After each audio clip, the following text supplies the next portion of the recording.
kuanzia verse 1. Naongea juu ya harusi. Harusi kulikuwa na harusi Kana katika mji wa Galilaya. Tunapata ya kwamba harusi ilipokuwa, wageni wakaalikwa. Maria mama wa Yesu alikuwa amealikwa pamoja na Yesu, alikuwa mgeni pale na wanafunzi wake. Sasa tunapata ya kwamba harusi ilipokuwa ikiendelea katika sherehe, kulikuwa na divai. Divai ikaisha, watu wakabaki wanashangaa. Kulikuwa na divai na ikaisha. Sasa divai ilipoisha, tunapata ya kwamba Yesu alikuwa pale na alipoona divai imeisha na alijua uwezo wa Yesu, akaenda aliendea Yesu, akaambia Yesu, divai imeisha. Divai imeisha. Tukiendelea kusoma, Yesu aliposikia divai imeisha na akaona inabidi afanye kitu. Na hiyo ilikuwa nini yake ya kwanza, ishara yake ya kwanza. Akatuma wanafunzi, yani watendakazi wenye walikuwa hapo, akawaagiza, leteni hizo zinaitwa drums kwa Kiswahili, sijui inaitwa mabalasi. Wakaleta drum, hizo mitungi, Yesu akaambia jazeni maji katika hizo mitungi. Walipojaza maji na akaambia choteni mpelekee MC. Wakapelekea mwenye alikuwa anasimamia hiyo sherehe. Alipopata ya kwamba amepelekewa hiyo maji, alipoonja hiyo maji akapata ni divai ilivyotengenezwa katika hali nyingine yenye haijaonekana. Kulikuwako na divai lakini kaisha.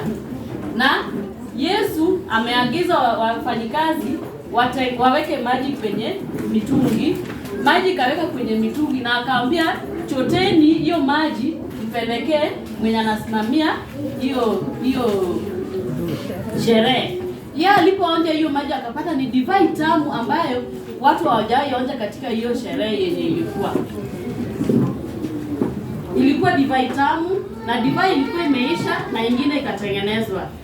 Yesu alikuwa pale. Kitu cha maana, Yesu alikuwa katika sherehe. Wewe tuilete sasa hapa. Sherehe inaweza kuwa ni kitu chochote, inaweza kuwa ni maisha yako, inaweza kuwa ni masomo yako.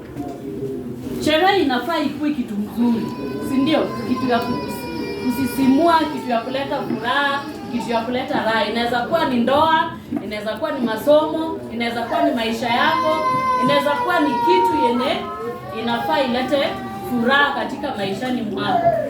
Lakini inafika mahali haina utamu. Si sherehe ni divai, ama sherehe na wale wanaisherekea kivyao. Lakini kuna kitu inafanya hiyo sherehe inakuwa sherehe. Sasa katika hiyo sherehe yako haina raha, yani inamaanisha haina utamu. Ambia Yesu. Katika hiyo masomo yako haileti raha, haina utamu katika hiyo masomo yako. Ambia Yesu. Watoto, tuambie Yesu, divai imeisha.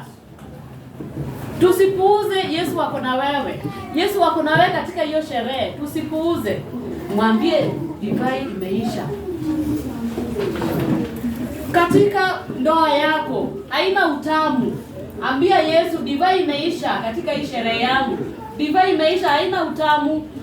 Hii sherehe yangu haina raha, haileti shangwe. Ambia Yesu, hapa divai imeisha. Na Yesu jambo la kufanya ni kuleta utamu katika hiyo maisha, katika hiyo ndoa, katika hiyo masomo. Amen. Tusome somo letu. Tupate somo katika 1 Peter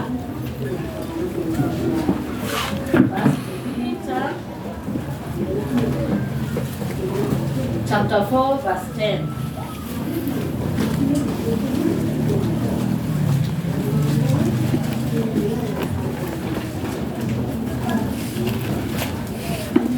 First Peter chapter 4 verse 10, wacha nitasoma.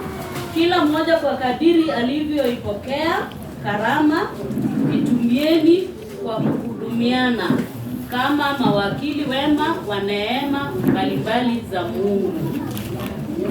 Chochote ambavyo umepokea kwa Mungu, inaweza kuwa ni karama, talents ambayo umepata, tuhudumiane. Yani tumia hiyo kuhudumia mwingine ili kuleta utamu katika hiyo huduma.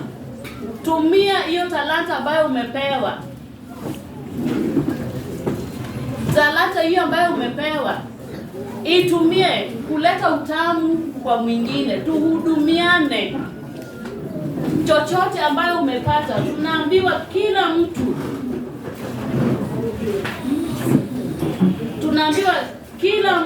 kila mmoja kwa kadiri ya alivyoipokea kutoka kwa Mungu. Itumieni ili tuhudumiane, ili sherehe zetu za kila mmoja iwe na ladha, na Mungu aweze kuwabariki.